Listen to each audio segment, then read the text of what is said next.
Basically, the Vice President is very clear on that. Sabi niya, sasagutin niya lahat ito, isa-isa, at the right forum or in the right forum, which is the Senate. Pero at the level of the House Committee on Justice, hindi nila function yung busisiin lahat ito dahil that is outside of their mandate, ika nga. Kaya hindi siya sumipot doon. Pero hindi ibig sabihin na takot siya o may tinatago siya. Sabi niya, at the right time, at the right forum, sasagutin natin isa-isa yan. Mensahe po muna ninyo ngayong Labor Day sa lahat po ng ating mga manggagawa. Gunitain po natin ang araw na ito in favor of the workers, araw ng manggagawa, at ang Pilipinas ay hindi magkaroon ng economic sustainability pagka wala yung mga gagawa or workers, because the companies cannot work without them. So mabuhay kayong lahat. Opo. Bilang isang dating mambabatas, Doc, ano ho ba yung mga dapat i-prioritize para sa ating mga manggagawa ng Kamara, ng ating mga mambabatas para po tugunan, lalo na nasa gitna po tayo ng krisis ngayon? Of course, matagal na hinaing ng mga manggagawa na dapat magkaroon ng increase of their wages, salaries, and to some extent natugunan naman ito, except that para sa kanila kulang pa rin ito. So the government has to do something about it. So I wish that they have representatives in Congress, and therefore they can champion the cause of the workers. So sila na yung magpupus sa mga hinaing ng mga manggagawa. I'm pretty sure that as I've said, kung wala yung mga workers natin, ay talagang mahihirapan ang ekonomiya ng Pilipinas dahil apektado po yung efficiency ng mga different companies dito sa atin. Opo. Kayo ho ba ay sumasang-ayon? May panukala po dyan sa Kamara na i-abolish itong provincial wage rates, Doc. Ano ho ba ang inyong pananaw hinggil nga dito? Iba-iba ang pananaw dyan. As far as I'm concerned, that will be submitted to a deeper study. Hindi po ako pwedeng conclude ngayon na talagang alisin kaagad yan, because nung i-create yan, there is a reason for it. Kasi alam po natin na iba-iba naman ang standard of living sa mga bawat probinsya. So, but again, para kung ito ay para sa kabutihan ng mga manggagawa, talagang sinusuportahan natin yan. Opo, maliban po dito sa panukala na yan, ay nais din na tanggalin o bawasan man lang itong value-added tax natin. Doc, sa inyo pong pananaw bilang isang dating kongresista din, meron ho ba kayo ho ba ay sumasang-ayon dito sa mga panawagan? Nakikita po natin, no? Maraming mga kababayan po natin na pinangungunahan nga ng ilang mga kongresista din, yung pagpapatanggal o pag-alis nga ng VAT dito nga sa mga produkto, lalo na sa ngayon na nasa krisis, kalagitaan nga tayo ng krisis. Yeah, I think I pretty agree with that, especially that we are facing a crisis now. Maybe a stopgap mechanism for a while, then again, it will be subjected to a deeper study and evaluation. Kung ano yung how far the effect would be in terms of our economy. Kaya pag-aralan ng mga financial authorities, managers ang aspect na to. Dahil yun, napakabigat po sa publiko itong mga value-added tax na to. So, lalo na ngayong crisis tayo, so kailangan talaga pag-aralan nito. But as a matter of stopgap mechanism, I agree na dapat tanggalin mo na yan sa ngayon. Opo.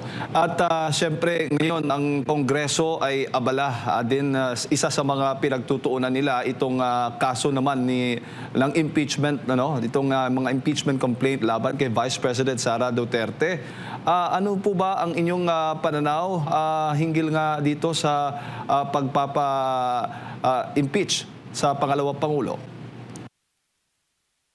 Unang-una, gusto kong sabihin na ako yung isa sa mga intervenors sa case na na-file ni Vice President Sara Duterte at ang grupo ni Attorney Estrelito Torion sa Supreme Court. Intervenor meaning we are supporting this case filed by BP and the group of Attorney Torion.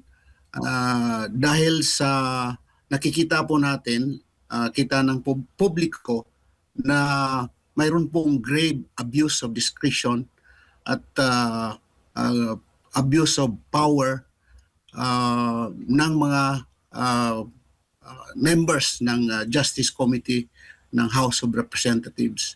At maliban doon, talagang they usurp the function of the Senate, which is the sole body to judge, to try, etc., etc. But the Senate, the only function of the lower house, I should say, is supposed to initiate. But what they did now is that it's not initiation anymore. It was usurpation of the powers of the Senate, and it acted as if they are the prosecutor, the judge, the jury, and conducted a full-blown trial, which is a grave abuse of authority and resulting to the abuse of or violation of the Constitution. So with due respect to the members of the House Committee on Justice, as a former member also of the House of Representatives, talagang nag-overstep sila. What they did is out of bounds. So they even issued subpoena using sui generis as an excuse, resulting to fishing expedition, adding evidence adding evidence to the complaint, more evidence that are not attached to the complaint filed by the complainants. Mm-mm. So sumubra talaga sila. That's why we cannot agree to that. Opo. Paano ho yan ay idineklara na po nilang may probable cause itong mga impeachment complaints laban sa Vice President. Ibig sabihin, may sapat na ebidensya daw itong mga complaint na ito laban sa pangalawang Pangulo. Okay lang yun sa amin kung dumaan sa tamang proseso. Of course, ang function nila is to initiate. Titingnan nila kung mayroong substance talaga, sufficient in substance, ang complaint, and yun na sana, tama na yun. They could have submitted that to plenary already and for the plenary to decide. At kung ang plenary will agree to their observation or evaluation that there is really sufficiency in substance, then they have to transmit it to the Senate. Pero ang ginawa nila, it's a full-blown trial, which is overstepping and usurpation of the power of the Senate as the sole body to try the impeachment case. So yun ang contention namin. Kaya hopefully, hindi pa naman late, baka yung Supreme Court mag-intervene at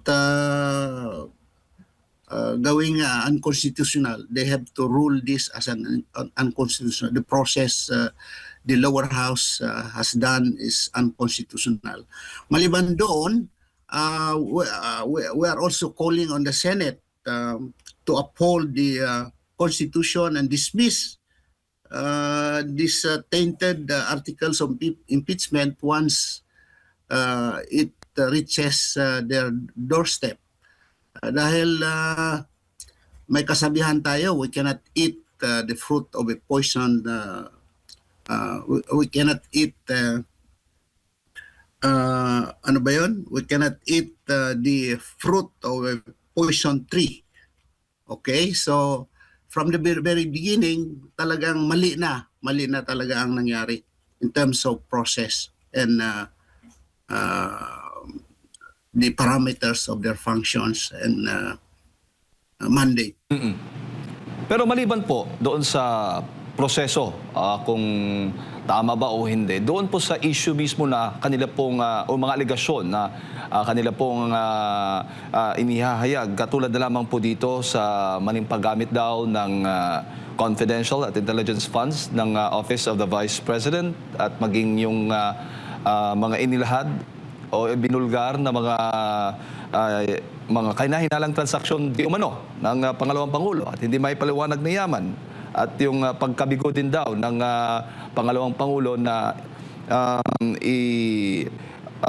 i-disclose sa ang kanyang tamang statements of assets, liabilities and net worth.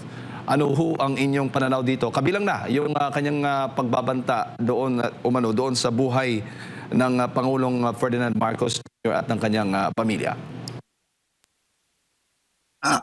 Basically, the Vice President is very clear on that. Sabi niya, sasagutin niya lahat ito, isa-isa, at the right forum or in the right forum, which is the Senate. Pero at the level of the House Committee on Justice, hindi nila function yung busisiin lahat ito dahil that is outside of their mandate, ika nga. Kaya hindi siya sumipot doon. Pero hindi ibig sabihin na takot siya o may tinatago siya. Sabi niya, at the right time, at the right forum, sasagutin natin isa-isa yan. So, sa tingin ko,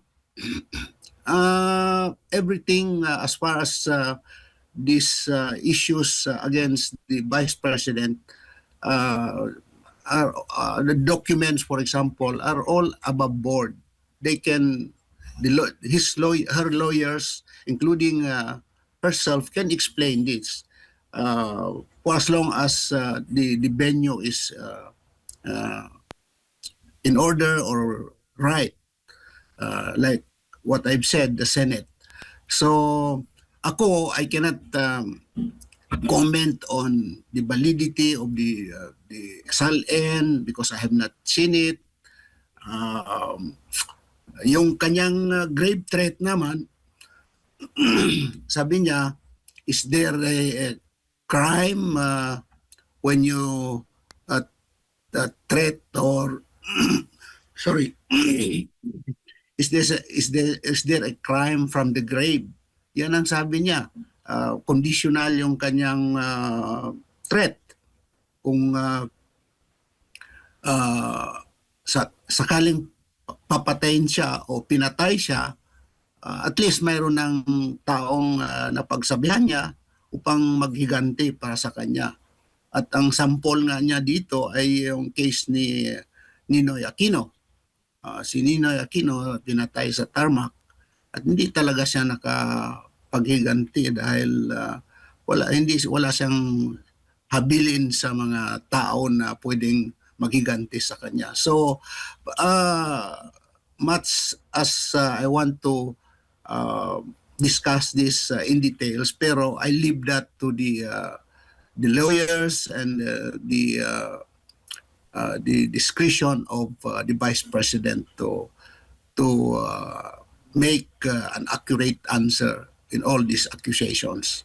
Opo, doon sa grave threats, Doc, sa issue ng grave threats o pagbabanta nga sa buhay ng Pangulong Bongbong Marcos Jr., doon po sa kanilang video na ipinakita, kung na-monitor po ninyo, sinasabi po na ilang mambabatas na spliced. O dahil kaya spliced at hindi buo yung pinakita pong video tungkol nga po doon sa sinabi ng Vice Presidente laban sa Pangulong Bongbong Marcos Jr. Kung garon, kayo ho ba naniniwala doon na splice at kung sakali mang splice nga yung video at out of context nga, ano ho magiging implikasyon? It depends kung ano yung ibig mong sabihin na splice. Kung ang ibig mong sabihin splice ay kulang, hindi na ipalabas yung full video, it becomes favorable to the accuser. So hindi natin gusto mangyari yon. Kaya dapat ipinalabas yung kabuuan ng video para makikita mo yung konteksto. So kung yung aspect lang or portion ng video that will be beneficial to the accuser, parang splice nga yun dahil kulang. So kung i-present mo yung buong video, then you'll get the whole context. The whole thing will be put in context. At makikita mo, may dahilan siya kung bakit siya nakapagsabi ng ganon. So, kaya napakaselan po yung mga ganito dahil makikita mo yung bias. Bias yung members ng House Committee on Justice. Bakit nila i-entertain yung ganon na alam naman nila na bias talaga? Halimbawa, katulad nung ipinalabas ng NBI, bakit hindi nila ipinalabas yung buong video? Ano bang motibo doon? So, ang motibo doon is just to pin down the Vice President. Hindi pinakikita yung katotohanan, which is napakalungkot po yung ganon. Kasi para sa akin, this is the whole process is being done just to pin down the Vice President to block her way to 2028. Opo. Ngayon na nakalusot na nga sa committee level itong ang mga impeachment complaints laban sa Vice President at this May, mga Mayo 11 ata, kung hindi ako nagkakamali, pagbobotohan na ng plenaryo ng House of Representatives itong ang impeachment complaints para po umusad na sa Senado. Sa tingin ho ba ninyo, Doc, may sapat na bilang ang Kongreso para ipasa o ilusot itong impeachment complaints o mga articles of impeachment laban sa Vice President? Sa tingin ko, mayroong konting problema yung House of Representatives kaya idinidelay nila yung proseso ng hearing at nag-gather sila ng mga unauthorized evidence dahil gusto nilang i-precondition yung mind ng ng publiko na talagang mayroong masamang ginawa si BP Sara at nang sa ganon ay at the same time ma-convince nila yung ibang members ng Kongreso na dapat bumoto in favor of the articles of impeachment dahil pinakita nila na maraming ang allegations laban kay BP Sara. So, but on the other hand, mayroon din tayong mga narinig na they cannot really master the necessary number para ito ay ma-approve, ma-endorse or ma-approve ng plenary at thereby endorsing the same to the or transmitting the same to the Senate. So yan yung manarinig. We'll just wait until they finally make the decision at the level of the plenary. Opo. Pero marami talaga nagsasabi na baka kulang yung number nila. Pero meron ho ba kayong nakakausap din sa loob ng House of Representatives, Doc, bilang isang mambabatas din, kung ano po ang kanilang pananaw hinggil nga dito? Yung mga kongresista po, mga kilala po ninyo, mga kaibigan po ninyo, ano po yung mga pananaw nila hinggil po dito sa issue na yan?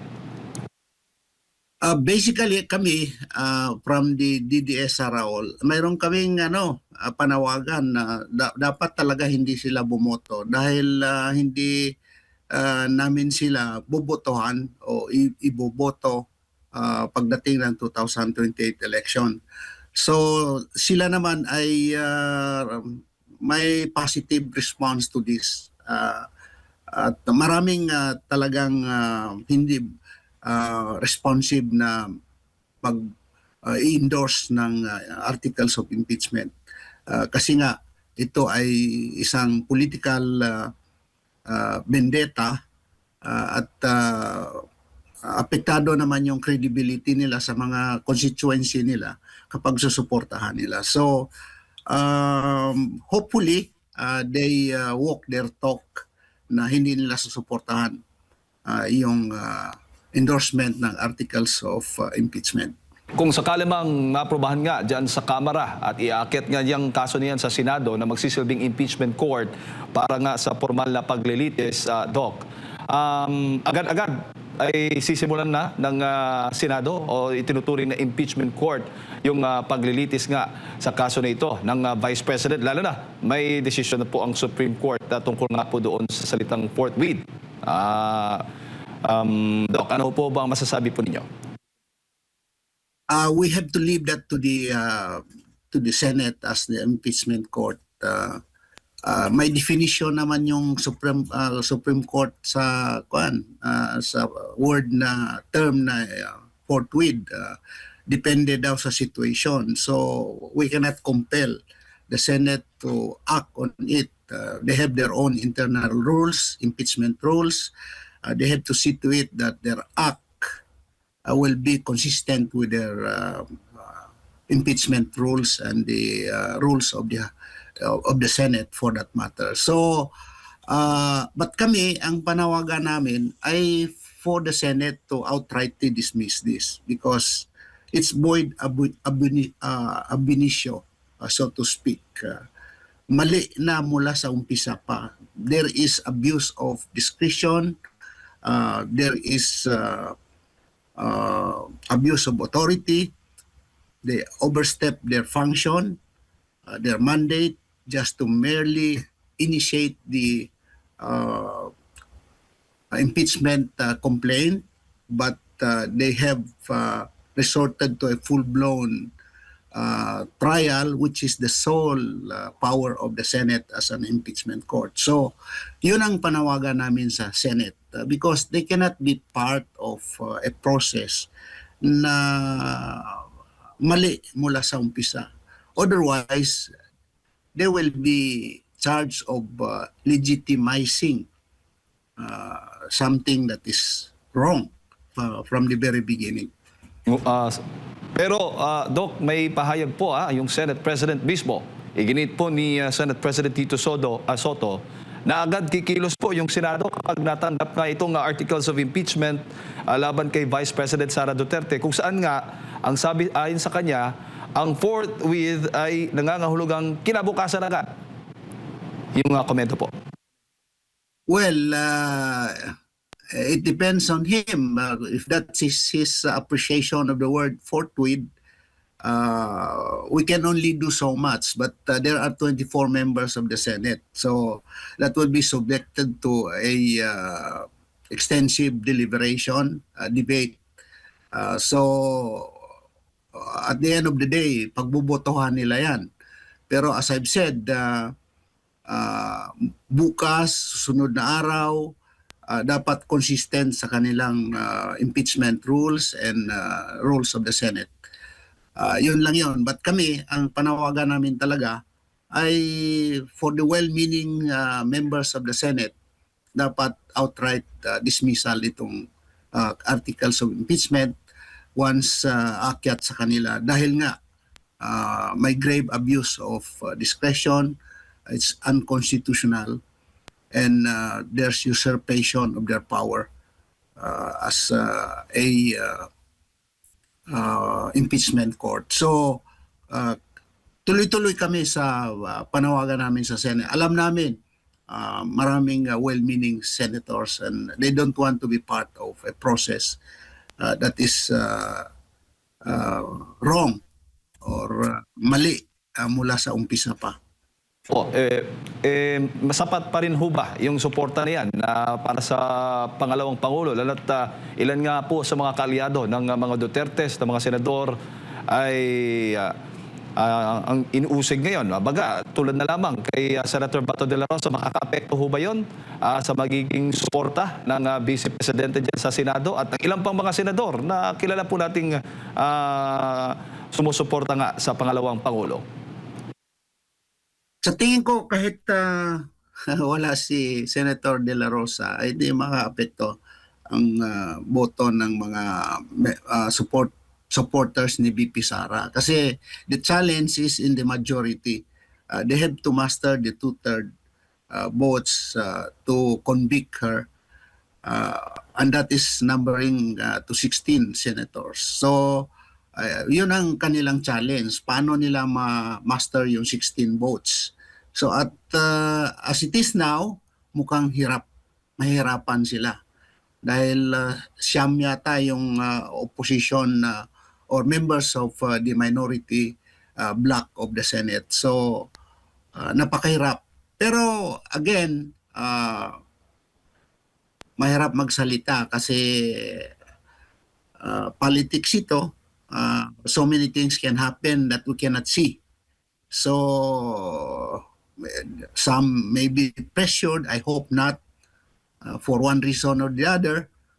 Basta ako, optimistic ako na marami pa ring well-meaning members of the Senate as an impeachment court or members of the impeachment court na titingnan na talaga nila ito from a broader perspective. Ito po ay isang political harassment. Ito ay political strategy for the opponents of VP Sara because she is a contender to reckon with for 2028. Opo. Mula ba noong nagsimula itong impeachment proceedings laban sa Vice President ay nadagdagan ba yung supporters ng Vice President, lalo na yung mga DDS supporters po, Doc, na inyo pong kinabibilangan? Dumadami ho ba? Lalo't yung nag-umpisa din ng deklarasyon na siya'y tatakbo bilang Pangulo sa 2028. Yeah, sa tingin ko, kami talagang lumalaki yung grupo namin dahil the public is not blind on this. Alam ng tao. Ang tao ngayon hindi mo na pwedeng bulahin o lulukuhin dahil alam na nila ang katotohanan. So as far as our group is concerned, talagang dumadami kami. Halos lahat na ng region. Mayroon kaming mga convenors at supporters. At nakikita naman sa statistics ang suporta ng tao kay VP Sara. Consistent talaga siyang mataas ang rating, 40 and above as against the other contenders. So kami, nagiging motivation din sa amin ito. Tuloy-tuloy ang aming suporta sa kanya at maghikayat pa ng mga ibang tao na suportahan natin si VP Sara for 2028 dahil para sa akin, ang tawag ko nga dyan sa type or style or type of leadership na meron siya is a RAD leader. RAD stands for resilient, agile, and developmental leader. Kailangan natin ang strong at decisive at developmental, meaning mayroon siyang clear vision for our country. At sa pamagitan ng ano ba yung ano niya? malasakit. I just forgot the first term. Basta't yun, para sa akin, we need a leader uh, in her quality, a leader, a meaningful leader, a developmental leader, uh, does not deform a country, but reform it for the betterment of the Filipino people. And we see this quality of leadership in VP Sara Duterte. Tapang at malasakit, yun po ba yung ibig niyong sabihin? Ano na nga, Tapang at malasakit. tapang at malasakit, yun. Tapang. Kailangan natin ng matapang na leader. Sa totoo lang, katulad ng kanyang ama, si former President Duterte, PRRD, kailangan ang matapang pero may malasakit na leader para sa atin. Kasi mahirap man sabihin, maraming hindi disiplinado na Filipino, kaya kailangan natin ng iron hand but within the bounds of the law. Kaya yun ang kailangan nating leader. Sino ba ang gusto ng grupo po ninyo, Doc, na maging katandem ng pangalawang Pangulo sa 2028? Basically, we have not decided on that, but there are potential candidates for that. Of course, nandyan si Senator Marcoleta because of geographical reason. VP Sara is from Mindanao, and Senator Marcoleta is from Luzon. Although, para sa akin, nakikita ko rin yung necessity na pwedeng sa Senate lang muna si Senator Marcoleta at hinog na siya magiging president ng Senate. Yan ang isang anggulo na nakikita ko, kasi kailangan natin ang isang fighter, debater, at magaling sa batas. Kung ikaw ay Senate President at maprotektahan mo rin ang mga bagay-bagay tungkol sa operation ng government. Although as of now, siya talaga yung number one na pipisil ng mga grupo na magiging Vice President for VP Sara. Nandyan din si Senator Bongo dahil talaga naman kung nakikita natin si Senator Bongo is a former senator. Bagay siya sa executive dahil mayroon siyang malasakit center. Nakikita mo yung kanyang mga ang performance niya, at mahal siya ng mga Pilipino. Although ang isang problema dyan ay siya ay taga Mindanao din. However, mayroon naman siyang roots sa Luzon, from Batangas. So, may balancing power din siya. Kaya para sa akin, isa rin siyang potential leader for Vice President. Si Robin Padilla is another one. Nakikita naman natin itong dalawa na to, Robin Padilla and Bongo, are top-notchers insofar as the Senate is concerned. So, si Senator Padilla, Robin is also from Luzon, at grassroots popularity is very high, just like Bongo. So, pero we leave the discretion to decide to the Vice President, kasi siya talaga yung may final say dyan kung sino sa kanila yung at least comfortable siya to work with. At unquestionable yung loyalty sa kanyang leadership. Otherwise, history will repeat itself, just like what is happening now.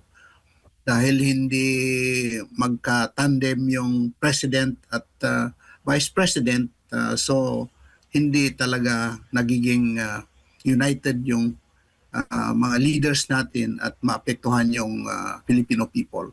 Kaya maganda sa US. Sana kung gano'n ang sistema ng gobyerno natin, kung anong boto sa president, yun din ang boto sa vice president. So, kaya very effective ang kanilang tandem in terms of governance. Opo. At huli na lang, may panawagan din na Sara Baste. Anong pananaw mo nito doon? Yung kapatid po niya. Maging katandem ang tingin po ninyo? Okay din naman yun. Although medyo may reservation ako dyan, not because Mayor Baste is not popular. He's a good leader. Tingnan mo naman yung Davao, kung paano niya gino-govern ngayon. But from the moral standpoint, siguro medyo may issue tayo dyan kasi magkapatid sila. Maraming against dynasty or maraming propose ng anti-dynasty law. And here we are, parang mag-build tayo ng Duterte dynasty. So mukhang kung sa debate, sa level ng debate, later on, medyo mahirap sagutin yon. But not because what they call this, Baste Duterte is not qualified. I think we need a leader like him also, which is very strong, straightforward, at malinis din ang record, kumbaga. So yun lang yung reservation ko doon, dahil magkapatid sila. But in terms of qualification, napaka-qualified niya. So ako, doon sa tatlo na yung una kong binanggit kanina, alinman sa kanila, I think we are in good hands in terms of loyalty, in terms of support for would-be President, Vice President Duterte. Alright. Doc, siguro yung huling mensahe po ninyo para sa ating mga kababayan na nagikinig sa mga oras na ito. Okay, unang-una gusto kong batiin yung ating mga workers. Happy Labor's Day to all of you. Tuloy-tuloy lang tayo sa pagtrabaho para sa ating mga pamilya at para sa ating bansa. Ako'y naniniwala kung wala kayo, mahirapan po ang mga different businesses sa Pilipinas. At kung walang businesses sa Pilipinas, wala pong bagsak po ang ekonomiya ng Pilipinas. Kaya napakalaki yung ambag ninyo sa ekonomiya at ang buong Pilipinas for that matter. Insofar as the impeachment is concerned, nakakalungkot po isipin. Ako'y naniniwala from the very beginning, there's abuse of discretion, abuse of authority, and it's unconstitutional insofar as the hearing conducted by the House Committee on Justice. And for that matter, even if we'll pass judgment in the plenary in Congress and transmitted to the Senate, I wish and call on the Senate as a taxpayer na kung pwede, you have to dismiss this article of impeachment because it is tainted from the very beginning. So otherwise, you will be accused of legitimizing a process which is unconstitutional. So you have to uphold the Constitution. You have to protect the integrity of the Senate. So to the Supreme Court, I hope they will still act on our petition for certiorari and prohibition dahil it's not too late. Hindi pa naman na itatransmit sa Senate ang articles of impeachment. So sa inyong lahat, Jade and Admar, magandang umaga po at salamat sa opportunity na ibinigay niyo sa akin upang mailahad ko ang aking insights dito sa impeachment na nangyari laban kay VP Sara Duterte.